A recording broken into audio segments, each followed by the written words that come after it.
So good evening, everyone. I'm Prisha Shah from the analyst team at IFA Global. Thank you all for taking the time to join this webinar. I'm confident that this will be an enlightening event covering various asset classes and offering a multi-asset, multi-geographic perspective. Let me begin by introducing our esteemed speakers. First, we have Mr. Abhishek Goenka, the founder and CEO of IFA Global, a leading firm specializing in FX treasury and wealth management. With nearly 2 decades of experience, Mr. Goenka has provided expert guidance to hundreds of companies and family offices across India and Asia. His dedication to creating substantial value for clients, employees, and stakeholders has earned him numerous awards, including the 40 Under 40 Young Entrepreneurs Award, the Best Treasury Risk Management Advisory Award 2023, and recognition as the Best FX and Treasury Advisory Company by CFO Vision and Innovation Summit and Awards 2024. Joining him is Ms. Lakshmi Iyer, CEO of Investment and Strategy at Kotak Alternate Asset Managers Limited. Ms. Iyer has an extensive background in managing fixed income funds for both onshore and offshore clients at Kotak. She has been instrumental in developing a variety of investment solutions spanning equity, fixed income, real estate, and alternates for both domestic and international investors. Her outstanding contribution to the field have earned her honors, including Asia's top 25 most influential women in asset management, Forbes India's self-made women in 2024, Asia's most promising business leaders of 2024 by ETH. Please join me in welcoming Mr. Abhishek Goenka and Ms. Lakshmi Iyer as we begin our webinar, How to Position the Portfolio to Write the India Story. Thank you, Prisha. Thank you for the introduction. So first of all, welcome you all. How are you doing today? I would like to thank my team at IFA, Dhruvi, Prisha, Nishan, Deepak, Nitika, and everyone for setting this up. You know, it was a lot of work, sending invites to hundreds of people, clients, associates, creating some amazing content, setting up social media is truly commendable. I would like to thank and acknowledge everyone who have joined the webinar today on this Friday evening. And of course, I would like to welcome my dear friend Lakshmi, who is joining from Chicago, took out time for us. Thank you, Lakshmi. She has been for a business visit, but still took out time. And I really acknowledge and appreciate her participation and commitment. Prisha has introduced Lakshmi, but I would like to describe her in a different way. You know, she is one of the most active women I have come across because I meet her very often, whether it's be workouts, client visits, TV interviews, community interaction, programs on upliftment of women, kids, schools, colleges, and panel discussion and board meetings. She's always there. And I always ask her that how does she manage so many things together? But fantastic. It's gonna be real fun, I'm sure. And my promise to everyone today is that we are going to create tremendous value for you, your company, your families, and your investment philosophy today in this session. Feel free to ask any questions that you have. Put it in the chat box. We can take it later, but let's make it an interacting session. It's your event. Let's make the most of it. So Lakshmi, are you ready? I am all set, Abhishek, as always. Excellent.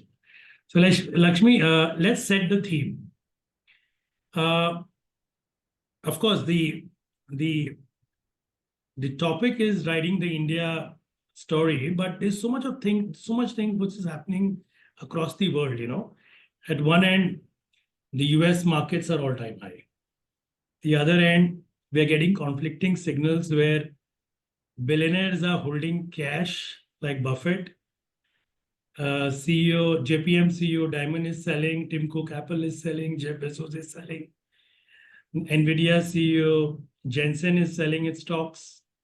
US elections round the corner. Trump having a high probability of coming. Wars around the world. Equity up, bullion up, and Bitcoin up. Extremely crazy and unsustainable debt in America. And people are talking that there could be a very high inflation for a very long time. What do you gather out of it? Where do you put in your money to work? Perfect. I think that's a very good, starting question. So for beginners, let me tell all the audience that I am in the US for roadshows. This is my fifth day. I am actually leaving for India tonight after meetings, of course. I'm doing Sri Ganesh with the IFE Global event with Abhishek and team. I'm covering actually 5 days, 4 cities, 3 internal flights, two of us, me and my colleague, and one broad narrative that is India. So I think that's the 5, 4, 3, 2, 1 that I wanted to share with all of y'all. I am in Bay Area right now. I started off with Chicago, obviously, and then I kept moving, one city after the other. I want to share with you something, very, very interesting, or quite a few interesting trends, and that kind of weaves in with the question that Abhishek just alluded to. There is, I would say, a tsunami of liquidity, or vitamin M that I call vitamin money, which is kind of sloshing the world around, or was sloshing the world around. Now we are in that situation that some bit of, as I would call it, if you had sloshing of money that was pumping in steroids into the banking system. And now what you're doing is a stage of, if I were to call it in dietitian parlance, liposuction. You are actually, trying to suck out that liquidity from the banking system. Now imagine when you're pumping in steroids, what happens to your body? You feel energetic, you feel live, you feel excited, you feel like partying till 3 and 4 in the morning. It is, by the way, 4:30 in the morning here, but I'm partying with the market participants. But the thing is, and imagine when you're doing liposuction. When you're doing the liposuction, effectively what happens is the body starts shrinking. And I think that is exactly what is happening with the financial markets across the globe. US is shrinking balance sheet, though it's cutting interest rates, or it has just done one rate cut so far. Japan is increasing interest rates. The yen carry trade. The world over, people imagine they were borrowing in yen and funding other asset classes, all that kind of unwinding. And therefore, the resultant is some bit of weight loss.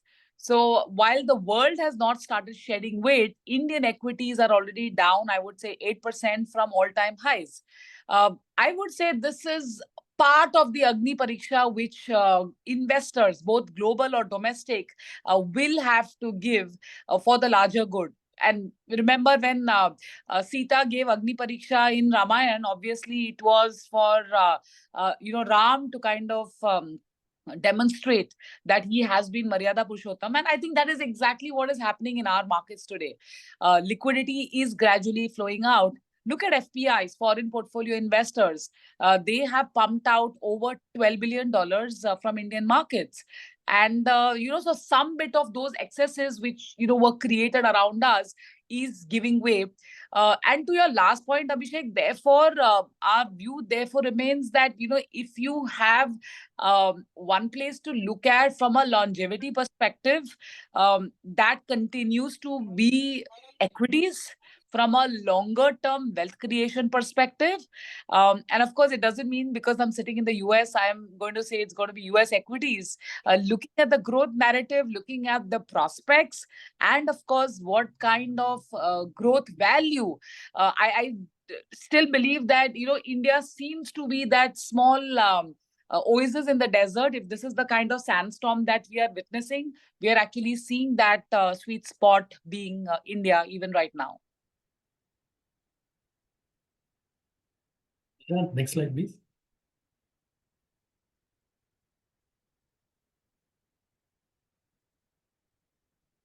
Chant. So Lakshmi is putting her money to work in Indian equities. And I would not say it's home bias because she's sitting in America. So she's getting a flavor of both the markets. She's still putting her money in India.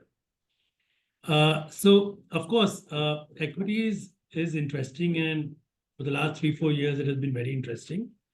But let's look at other asset classes also, because I think a multi-asset approach in a very long term also works very fine. So a lot of people have different interest here, Lakshmi, because some people are from corporate treasuries, some would be family offices, some would be HNIs, and some would be export and import companies who have exposure in currencies, which gives them sleepless nights every single day. So that would be the structure. We touch upon equities, then fixed income, FX, and commodities. Bullion is in flavor nowadays, and some hard assets. Next.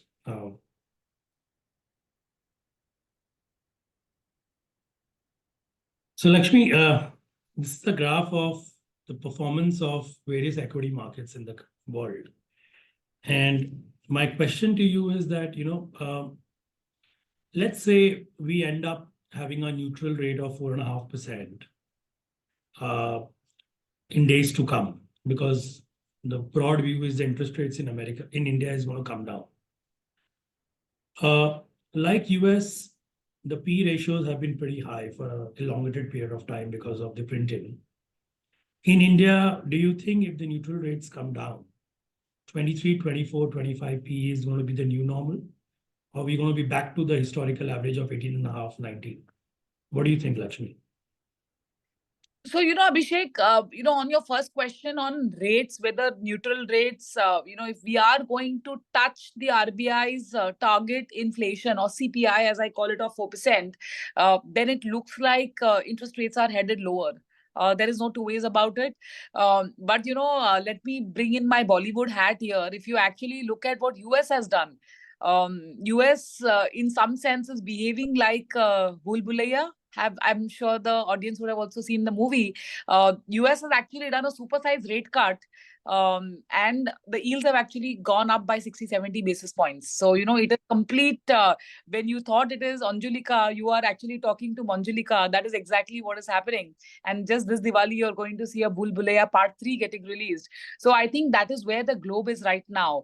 But incrementally, I think directional view, if you were to ask me for interest rates in India, we believe that if the rates, if the anchor around that 4.5 region for inflation happens, which is where we are heading towards, the structural nature may not be the case, but at least for the next 6 to 8 quarters, are we looking at a downward trajectory of interest rates? The answer is yes. And therefore, to tie into your second part of the question, I think one thing viewers should keep in mind is that in India, the case will always be you will enter India expensive and exit India expensive, because there is going to be a certain premiumness. Even today, for example, just to share a case, and I'll bring out the Tollywood in me. Rajnikant released, there was this Rajnikant starrer movie called, Veteyan. Veteyan means hunter in English. So that movie was released, and shows in South India started as usual as 3 and 3:30 in the morning. One would say, "Oh my God, Rajnikant still, the superstar and favorite." You can never make those statements in front of the Rajni fans, and including in Mumbai. Okay, I am not a I like Rajni movies, but I don't really have any great fan following for any particular actor. But when I went for the movie in Mumbai, okay, I kid you not, I must tell, it was a a completely packed theater, and people had actually bought whistles. Forget whistling in the organic way. People actually bought whistles to shout out to the actor. Why I'm giving you this analogy is that somewhere in the map of the globe, that Rajnikant status is what India is having right now, both from a global and an India perspective, and therefore. Is or should we all get acclimatized to this new norm of PE, at the risk of being sounding extremely I would say passionate about this? I must say that fundamentals are justifying that the premiums will continue. Of course, we could see course corrections, which is what we are seeing underway right now. buy at a reasonable price. BARP, B-A-R-P is very, very important. BARP, buy at any price, is not something which is important at the current juncture. So yeah, so that's a common consensus that India is never going to be very cheap unless we blow out somewhere. Be ready to buy expensive India, because a lot of pool of money of FII which have just exited India, they will start pumping in when broadly their valuations are a little bit okay, I think. So now when we're talking about India, the next question obviously, Lakshmi, comes to the markets have been very interesting in the last 3-4 years, where people have got super normal money in the mid and small cap space. And while we are talking, in the last 3 to 4 days, there have been severe corrections in this space. And I think SEBI has also been very vocal on the SME IPOs and all the drama which is happening in the low cap companies. And time and again, we have debated that the profit pool of large caps have always been higher, whereas the valuation is not the same. They are not commanding the same valuation. And we have seen this in 2017 to 2020 area, when the mid and small took a huge toll. And same in 2008 when it fell down by almost 70%, right? Now, today, what do you think with the current context, with the correction? Do you still think that people should invest in mid and small, or that era is over for some time and all the money should be parked in large cap? So, Abhishek, I've been quite vocal about this, and, we've also had some conversations around this, that, between the large cap and mid caps, there has been excessive euphoria, which had got built into the mid markets and small cap sector. I don't know how much of movies you watch, but pardon my examples of some movies. Have you seen the movie Pushpa? It is an Allu Arjun movie. It's Tollywood I again. think so, yeah. Yes. You would have I've seen that, seen. I'm sure, subtitles Yeah. के साथ. एक dialogue है which says Pushpa नाम सुन के लड़की समझी क्या, fire है मैं. So at the current juncture, mid caps were behaving like that fire. Anything you touch was, going on fire.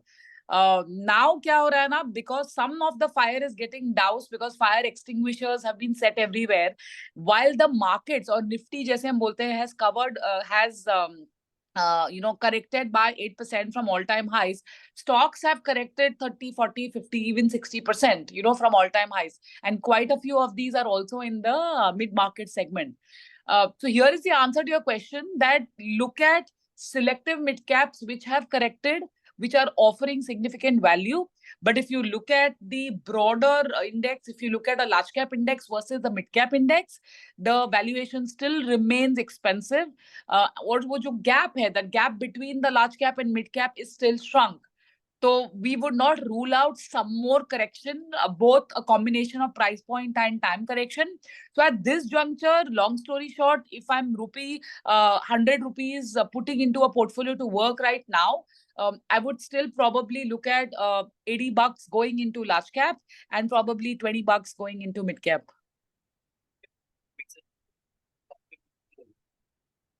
We are playing a little bit more conservative, 90-10 maybe, but same view. Next, Nishant. Great. So a lot of hue and cry in the market about China and India. At one end, FII has been selling like there is no tomorrow. I think the numbers that you recently mentioned was close to, I think, $12 billion. And our share has also gone up in the emerging market MSCI index. And so what do you conquer? Is it the long-term money is shifting from India, or is just a readjustment? What do you think? Abhishek, I don't think it's a long-term money which is moving out. It is more, as I said, some bit of portfolio adjustments. देखिए wallet में अगर आपके पास पैसे ज्यादा हो जाते हैं तो you try to rejig, you remove it from one pocket, try to keep it aside, but your money pool does not really shrink. So I think that is what investors are doing at the current juncture. There are two tales to a story, India and China. If people were to take emerging market in the same breath, typically I would say at the current valuations, China, in terms of समझ आने वाली बात में दिल में आता है, दिमाग में नहीं. Because even right now, if you look at the amount of policies and all that we are seeing in China, it does give you that high-end comfort. And at this time, even close to $6 billion have exited China. तो ऐसा नहीं है कि वहां से पैसा नहीं निकल रहा. So money is exiting from there also. So I would say it's more of a tactical move. I think you will see that those which have exited the country right now or in this particular month eventually will start flowing back to India with some more, as I said, course corrections. And let me put it this way, it's been a premature a Christmas break for foreign investors. They are trying to take some money off the table, which they typically end up doing closer to November. Got it. So you feel China is going to be more tactical play? Maybe not a long-term story until unless we see this move at least sustaining for the next 6 months and larger players getting active there. And maybe right now, only the hedge funds who are taking the tactical bet of 30-40% are active. But Lakshmi, what do you think about since we talked about mid and small and SME IPOs, which I think now the kind of story is getting over. What do you think about the unlisted space? What action on the unlisted space after Zomato went up? I got calls for Zepto, Swiggy, that, share dila do. What do you think in this environment? I'm sure market will get slightly illiquid over there. And since now we have just got a break in the market, do you think it really makes sense to delve into unlisted space right now? I'll tell you, unlisted space is like this, beautiful veiled woman. Everyone wants to see झांक के देखना है कि यार कौन है ये. That's the kind of analogy I would like to give. And that veil may not necessarily be, palatable to everyone. Why I'm saying that is because unlisted requires a lot of tapasya in terms of longevity, in terms of holding on to your grit, determination, because वहां पे exit नहीं मिलता, आसानी से नहीं मिलेगा unless there is a listing activity which could be 6 weeks, 6 months. Some listing could be even 5 years, 6 years. Who knows? It is the realm of the unknown. So I think unless you have those determination, you have those muscles of steel, you are not the weak-hearted or the faint-hearted, which is popping pills every time you're watching a media coverage on unlisted. If you are that kind of investor, then stay away from unlisted like a barge pole. We do run unlisted strategies, as I said, but these are for those investors who are not going to get carried away by the near-term fad. Anything which was unlisted yesterday eventually will get listed tomorrow, I think. But that gap between that yesterday and tomorrow could be a huge time travel. So, but I must also warn all the viewers here that the valuations in the unlisted space, mind you, is not cheap. Okay, as owners of these funds and as sponsors of these funds, we returned back 17% of the capital in one of our late stage growth fund, which was investing in the unlisted pre-IPO space. It was a very difficult call, Abhishek, but the thing is that we have to put the money where the mouth is. So if the conviction in today's term is that we don't know what the future unfolds. Hindsight is 2020. Hindsight where everybody becomes doctor and physician. But to be the pragmatist right now and take that call. So we've taken that call. Time will tell. But be extremely picky and choosy about what comes your way, because everything that shines is certainly not gold. Got it, Lakshmi. In fact, that's a very, very useful information, Lakshmi. I think people start swaying away from the basics. In unlisted space, a lot of times liquidity, as you said, plus you are on the hem of the bankers and you don't even know the prices. Means on one day I took 3 different prices from 3 different banks and the spreads were so wide that we decided to not take it. So I get your point. Next, Nishant. Now, everybody is extremely fascinated with what sector is going to be next. Private banks is a favorite, and everybody is holding top 3, 4 as all private banks, all mutual funds. What do you feel? किसका number आएगा? So, Abhishek, banking is actually the Bhishma Pitama of the industry, as I would say. It has the Yeah. highest weight, obviously, in the index. And, Bhishma Pitama was the one that withstood the bed of arrows. If, for those who have seen Mahabharat would be able to relate to it. And Ichha Mrityu ka Vardhan tha unko.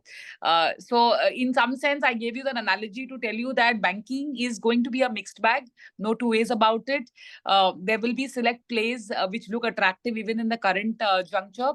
And most importantly, with the expectation that interest rates are going to come off, eventually we expect interest rates to cool off. Sooner than later, banking will continue to be a critical play. But in that, you have to pick and choose. BFSI is like, oh, I'm going to the US. Oh, there are 50 states. And then where are you going to go? There are 6 time zones. So likewise, you'll have to pick and choose the segments that you like, because within the BFSI or banking and finance, there is private sector banks, public sector banks, NBFCs. So between NBFCs and banks, the preference is still for banks. You have asset managers, you have wealth managers, you have whole host of these. You have R&D, registrar and transfer. They're also part of the BFSI space. So I think some of these plays is what we like. So yes, at the current juncture, is that, and especially after this kind of correction also that we've seen in the markets, I think the ownership case for BFSI sector continues. You feel that somebody buy a private sector bank ETF and just sit tight in this environment. Do you think it makes sense? Why not? Yeah, it's absolutely okay. Yeah. Next, Nishan. Me, you are a debt person. You understand this subject very, very well. Okay. You started with that, so I have to spend some time on this slide.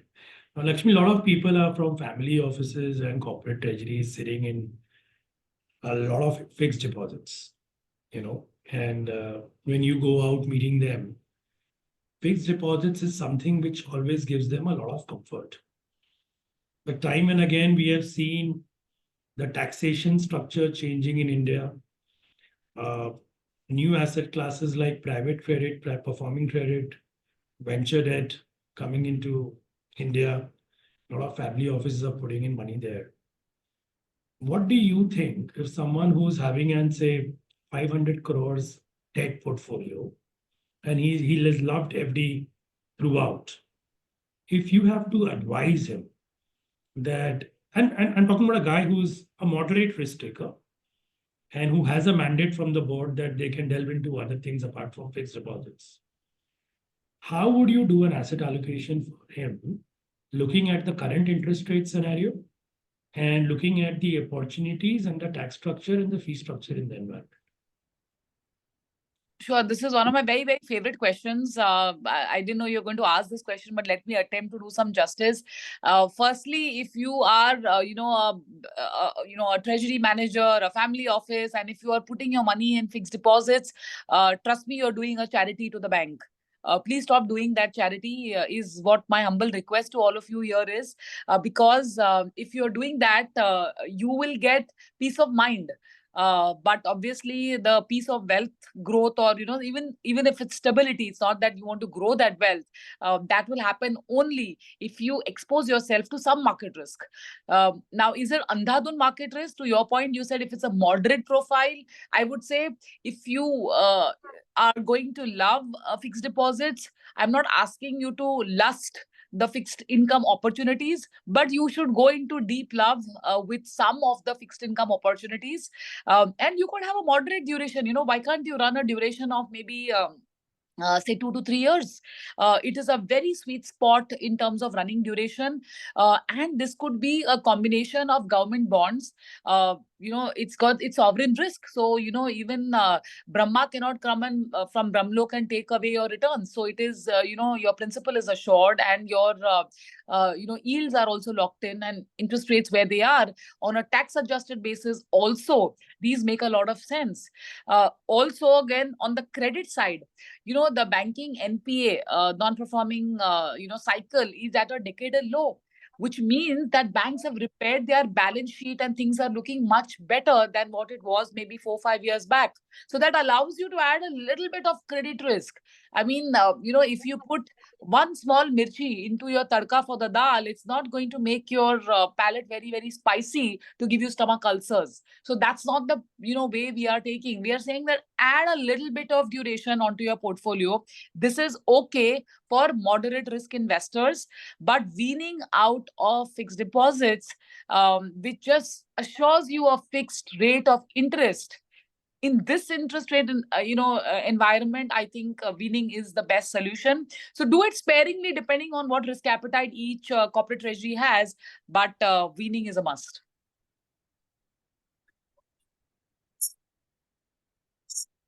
I remember we having a conversation sometime back that because lots of funds have raised money, some of the people in the market are also attracting lower interest rates despite having not too great rating.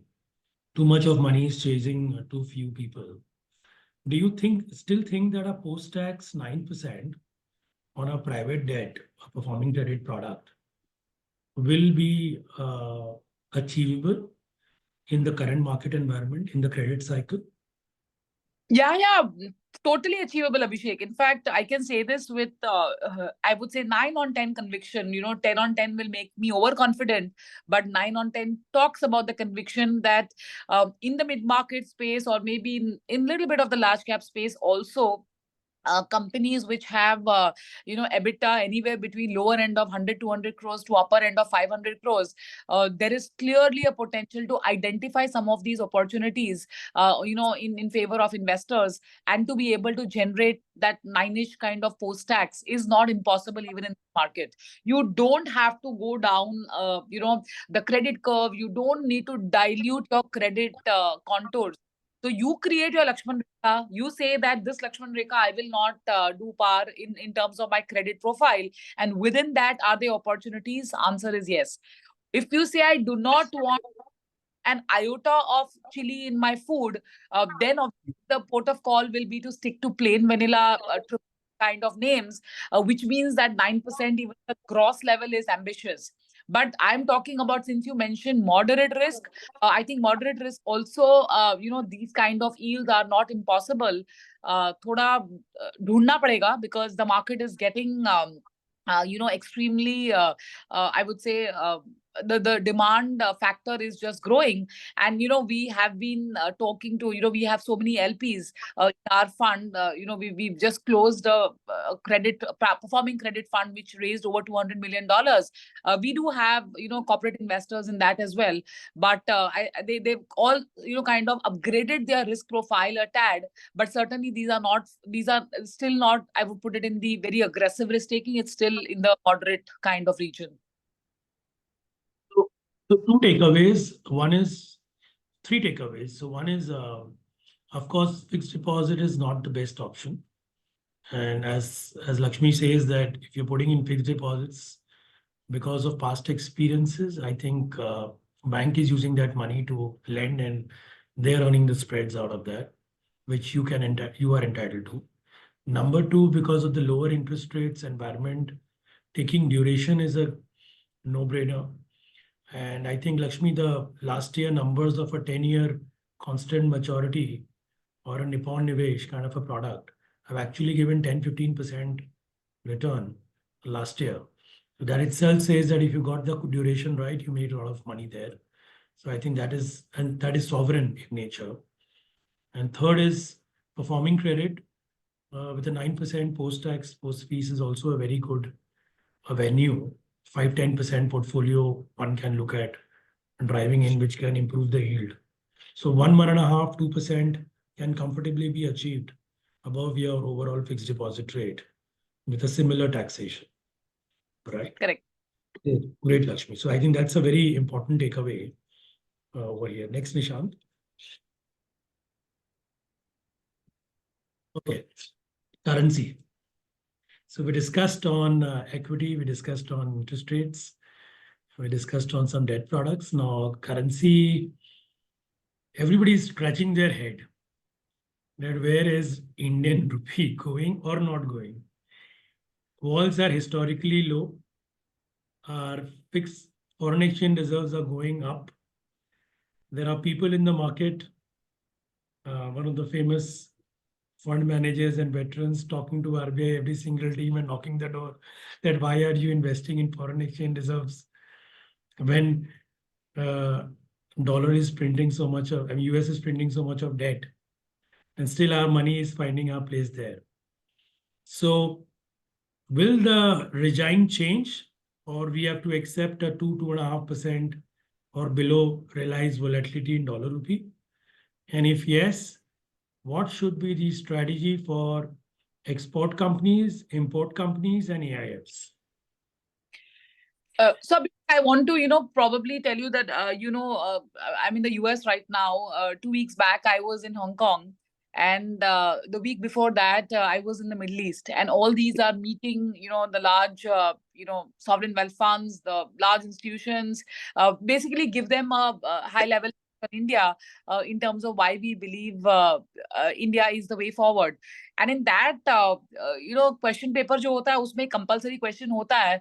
Out of 10 people, 11 people always ask this question on currency. It's very important. I'll tell you why. Because whether you're an exporter or whether you're an investor, coming into India, even here, I'm at the fag end of my roadshows, and the same kind of question here: what will happen to rupee? And mind you, also Indians sitting out here are wanting to know about the rupee, obviously because their earnings are now in dollars. One thing that we all need to keep in mind is that if we look at a report card or a cheat sheet or a scorecard for India, look at where we were 10 years back or 5 years or 7 years back, in terms of every metrics, whether you look at our ranking from a market cap to GDP perspective, whether you look at our fiscal deficit, whether you look at our current account deficit, you take any parameter. शादी करने के पहले आप बोलते हो लड़की और लड़के में 36 के 36 गुण मैच होते कि नहीं, बट 19-20 का variation is okay. So when you do the Janam Kundli of India, you look at every macro metric is on the mend. And the icing on the cake is your Brahmastra. What is your Brahmastra? Your foreign exchange reserves. Where was it a decade back, or where was it 7 years back? How many months of import it used to cover to where it is today? I think that should give you comfort and confidence that the kind of pace of depreciation that you saw in the rupee versus the dollar may not continue in the same pace for the next 3 to 5 years. So if 10 साल का median, if you see, is around 3.5 to 4%, I think it's fair for us to absorb in our minds that the next 3 to 5 years could be half of that.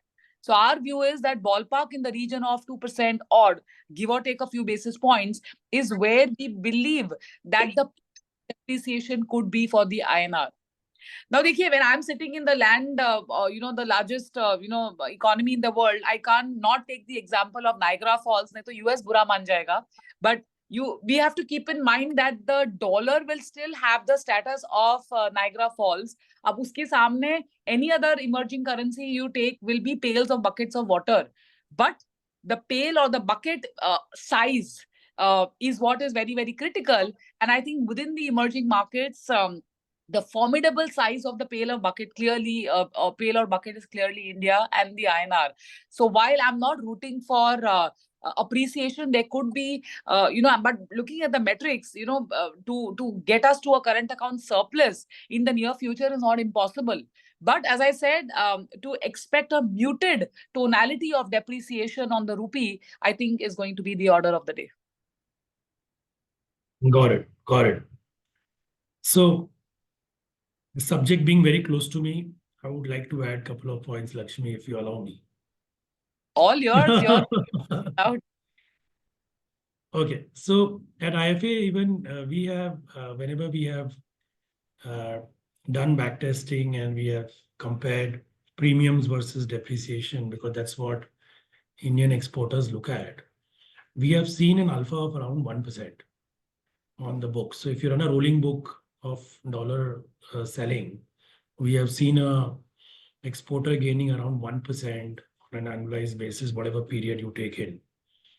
And that makes us pretty comfortable in terms of selling dollars long term and earning premiums, even though the premiums are low. And as Lakshmi was saying, everything is fixed. We checked it across 30 different parameters in our quant model, and we found only one thing disturbs India. If oil is above $110 consistently, because that breaks our current account mathematics.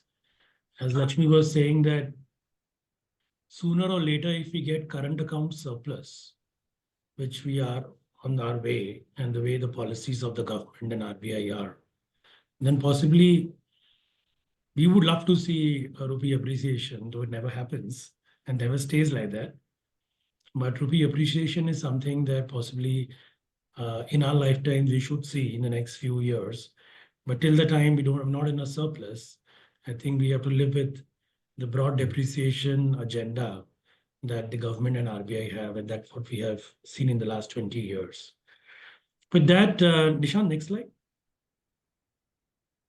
So some people who are interested can look into these as structures, which are very interesting structures available in the market for export companies, which can give you a little bit more than the forward premium, or Seagulls and range forward with sell calls, and for importers, Seagulls with AKI, have worked very well, especially when the environment is extremely low volatility. And for AIFs also, some of the real estate funds, in fact, Lakshmi, they are their mandate from LPs have been that currencies has to be protected. And some of the MNC banks are giving them structures of pay-goes where the option premiums are less. And you end up saving your Six Sigma risk, coupons and principal, where they are able to include that cost and still get a 15-16% IRR. For real estate funds, I'm saying, in the picture. So, of course, if you have any questions on that, you can interact with the team. Next, Nishant. So, Lakshmi, there is one point of thought, invest in gold. Of course, gold comes with its own volatility. Sometimes it's fall down by 30-40%. But broadly, in INR terms, we have seen gold and Nifty, mota-moti same returns. But gold is obviously not a cash, not a profit-throwing asset. What do you think about gold in the current context where SGB has been disallowed and government realized that they have to pay a lot? Should we invest? Should be a part of your asset allocation? Yes. Then how? If no, then where should the money go just to hedge for inflation? यार ये तो आपने deadly सवाल पूछ लिया एक तो to a woman and that too who is from south India you know south India hails in terms of importing the most amount of gold in India, and women love gold. I'm sure Nitika also will agree to that.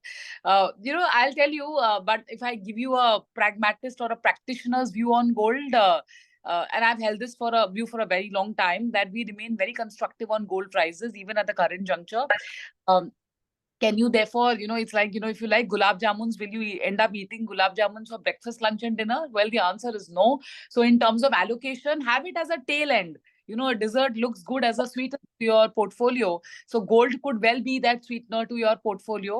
So have it at the tail end, maybe 5-10%.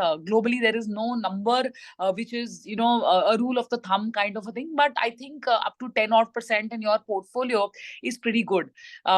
My view as a practitioner always has been to keep gold as a term insurance to your financial portfolio. कि अगर सब कुछ ठीक चल जाए, everything, you know, gold is your last person standing if something really goes completely awry into your portfolio. So I think that's the view on gold. And, you know, at the current levels and current juncture, gold mining has become very profitable, and which is why you've started seeing more and more gold miners undertake that activity. Equally important to note is that even very, very small central banks or, you know, smaller countries, smaller economies are loading onto gold. So, you have a very, very potent and a very strong demand lever, which has got generated. And therefore, we believe that structurally, the positive outlook on gold remains to be favorable. Excellent. Excellent.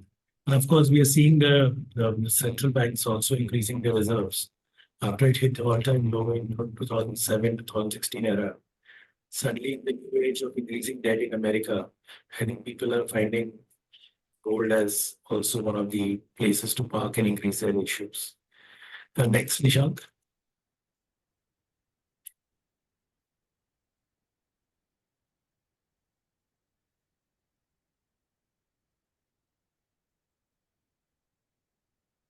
So before I move to this, Lakshmi, what about the real estate alternate products which are available in the market, since we are touching a lot of asset classes and you have personally witnessed performing credit, and also real estate funds are much in vogue, and we have been getting queries on that.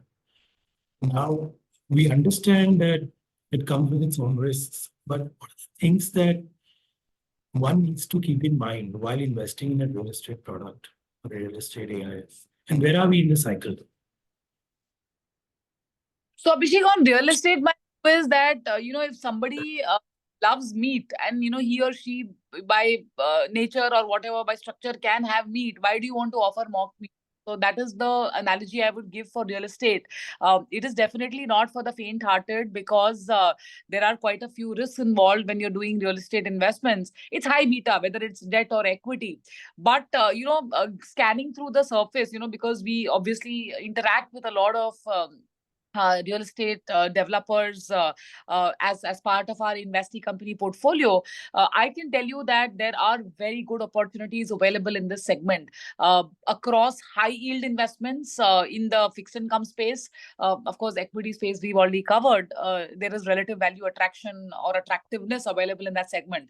Some of these but keep in mind couple of things when you are engaging with these entities, either through a fund route or directly. Make sure that the underlying is to the extent possible inventory kind of financing. So you need to be very, very wary of doing holdco funding. There is a holdco and there is an operating company, so try to fund as much as possible at the operating company level. That is very critical. If you are completely in the know, if you have wherewithal, you are okay to go to some of these in a direct manner. But for everyone else, I think a fund route would be a better way to be able to gain access to this category of investments, which to our mind is only going to get much, much more prominent. But as I said, diversification through fund route is a better route if you don't understand all of it. And most importantly, ask questions. Look at the underlying, ask questions. There is an yield available. If you create a nice portfolio of 10 to 12 real estate investee companies, can you look at my voice is echoing? I don't know why. No, it's not echoing. Okay, so you can look at anywhere between 18 to 20% kind of INR yield gross level, even in this kind of a market scenario. So yes, but be very selective when you are partnering with some of these entities. That I would add on that there are very good REITs also available. Obviously, the returns are not as high as the funds. Funds are looking at 16, 17, if I'm not wrong, Lakshmi. But REITs would typically give you 8 to 10%, which is a relatively safer way of investing in real estate. So from a family office perspective, I think we touched upon equity, we touched upon bonds, performing credit, duration, touched upon currency if somebody's having a global portfolio, and we touched upon real estate, two options available in India.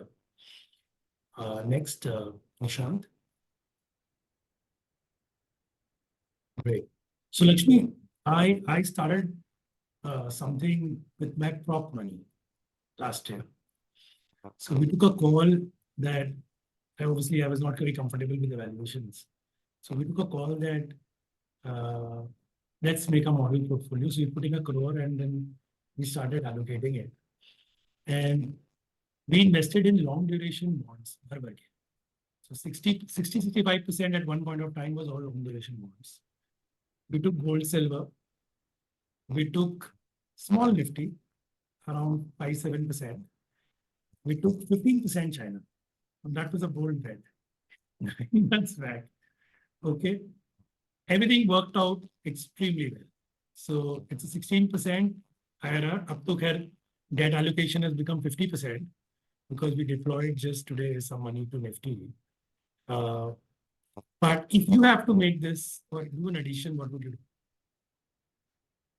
I think I would pretty much stick to these same asset classes. Equity definitely will be the Red Bull of my portfolio, and after this correction, it looks on a relative value basis obviously looks much better. So I would definitely look at equity as a core allocation to my portfolio. Top it up with a small bit of fixed income, and yes, if I have to buy fixed income. I won't settle for bhang diluted. I will settle for the purest form of cocaine. So therefore, go for the longest duration which is available. Put my money into that. And geographically, if I were to diversify, I would buy Nasdaq. That is the only addition I would do in the portfolio. China for me would have been a tactical call, no doubt. As I said, China मेरे को दिल में आता है, दिमाग में नहीं. So, but Nasdaq दिल और दिमाग में दोनों समझ आता है. See, India IT will have services-oriented companies, whereas US IT will always have product-oriented companies. So that fundamental gap will still remain. So I think Nasdaq in your whole allocation was, I think I would just add a little bit of Nasdaq into the portfolio. Right. But you want to still buy Nasdaq at these levels? See, I'll tell you, I will own, the underlying companies for. I'm not really planning for today. If the market correction happens, it's fine. But I'm okay to stagger my money and invest into any of these categories because I'm not worried about what's going to happen today, tomorrow. And for me, Nasdaq is not a tactical allocation to my portfolio. I already have some in my personal portfolio, and I continue to add. So I'm not very, as I said, worried about what happens if I put and there's a 10% fall. I don't know who is the market favorite right now, Trump or Kamala, and I have no authority to vote here. So at least in India, I have view of one vote. I don't even have that in the US. I'm sure if Trump comes, then probably he will make a killing because he, being a capitalist, he would let the markets go down for sure. And I think that will be a good bet. Yeah. Great. So we'll do a quick. I give you 2 options, Lakshmi. I'll ask you 7 questions, and you have to answer this or this. So quick buzzer round होता है ना, वैसे buzzer round है. You give me a gift hamper also. I hope that's what. वो आप घर आना फिर आपको देंगे. So by the way, Lakshmi and myself, we are neighbors. The same place in Bombay, we meet very often, and तो आपको घर पे देंगे. Great. Gold or silver, which in the next 2 years perspective? Gold. I go for silver. Bitcoin versus US dollar. Dollar. Okay. Indian IT versus China tech versus Nasdaq. Nasdaq. Okay. NSE versus S&P versus China. NSE money, NSE stock or Nifty? What are you talking about? Nifty. Okay, what was the question? Nifty versus which one was that? S&P. Oh, 500 versus yeah, China. Nifty all the way. Nifty. Okay. FD versus arbitrage funds. Oh, arbitrage, no doubt about it. Important takeaway. FD versus arbitrage means arbitrage. And short duration versus long duration. Long, always. ESG versus AI. AI, of course. Okay. Euro versus dollar. Dollar. You still feel that dollar is going to be stronger in the next 2 years? See, I'm telling you, the force of Niagara Falls can be contested for a short bit, but not consistently. And maybe if you would have said USD versus gold, I would have chosen gold. But other currencies are, Europe, if US is, kind of dwindling, Europe will be in coma stage. So between the two, I have to select the better one. Good. Great. So with this, I will, first of all, thank Lakshmi for taking out time. It's 4 o'clock, 4:30 in the morning, I think, in America.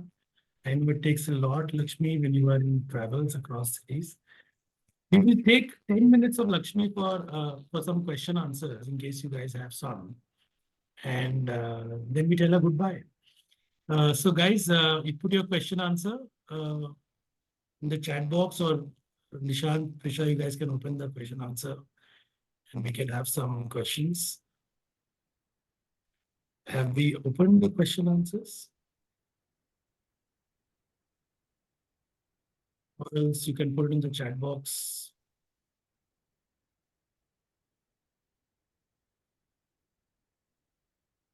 Lakshmi, can you see any questions?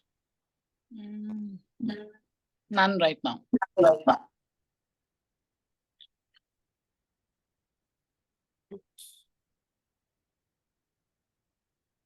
Yeah, one question has come, it seems. Yeah. What is your opinion on available for sale versus held to maturity? I think No, from bond market. that is, I think, health maturity is, I think, more this terminology is more banks where they basically have some bit of portion which is AFS allocation sale. That's more of their book. And held to maturity is something which they buy. They don't really churn that book. So I don't know what view one is looking out for, but incrementally you are seeing what I can add is that banks are looking to enhance their duration a little bit, especially in the HTM or held away book. That's the trend that we are seeing right now, given where we are on interest rates. Yields are backed up a little bit, but look at the FPI, the foreign portfolio investor buying in India. They are equity negative, but they are fixed income positive. Got it. Next question is, why to go for silver over gold in companies? I think that's for me because you are a gold buyer. Yes, that's right. So we like silver. We've been liking silver from last 1 year. And see, silver to gold ratio is all-time low. So silver actually not gone up in the last 10 years. And now it's caught up steam and there's a genuine demand. And I think we are going to see it much higher. Any dips to be bought. We're very comfortable with that. But having said that, silver comes with its own standard deviation. So the standard deviation of silver is much higher than gold. So one has to be cognizant about the fact that it's going to move a lot. But broadly, I think it's going to go. So somebody said, why you have suggested arbitrage fund over FD when the returns are almost same and the benefits of taxation, please explain. No, Lakshmi. so arbitrage, arbitrage funds are not cast in stone in terms of returns. They are, pretty volatile. I won't say volatile, but they are, changing month on month. And depending on what kind of spreads are available, in a bullish market or in a volatile market, arbitrage tends to thrive and be slightly better. Plus, with the added advantage of liquidity, you can move out anytime. So given that and the return or the risk reward, and of course, we all know that in terms of risk to an asset class, it is the closest to liquid in terms of category. So why would I want to lock in my money into, a term deposit, TD? TD will be the ones that will be able to match these kind of yields, and therefore TDs have to be for long term. And also keep in mind that not all banks are going to give you the same rate. So you also run the risk of having excessively particular bank. So I think given all that, Raj still holds positive. Got you. In fact, one more point with Lakshmi I want to add was that tax get deducted in case of a FD, whereas in arbitrage it gets compounded every single year. You don't have to pay tax. So TDS doesn't get deducted. So I think broadly we have seen some alpha in arbitrage versus FD. Right now I think arbitrage returns have come down, but broadly I think it's slightly higher. We'll take a couple of more questions. Jayaraman is asking, is the correction in the equity markets to continue going forward? Goldman Sachs report says they expect a flat movement in Indian equities for the near future. What's your opinion? So in a lighter note, Sholay picture में dialogue है, पता चलते ही बता देंगे. But I have to give you a more serious answer. In Q2, this is the earnings are underway. The earnings are very muted. It's a mixed reaction now, and that is the reason Q1 was bad in terms of earnings. Q2 is not great. So if the earnings are muted, the P therefore PE stack will take its time to resurrect. So I think we can expect a little bit more of time correction and price point correction, which is underway right now. But I would say use these dips as staggered investment opportunities, because only two category of people can call the top and bottom of the market. That is liar and lucky people. And my name is starts with name is Lakshmi, but naam mein Bhagwan hai, Bhagwan nahi hu. So staggered investment is a better option.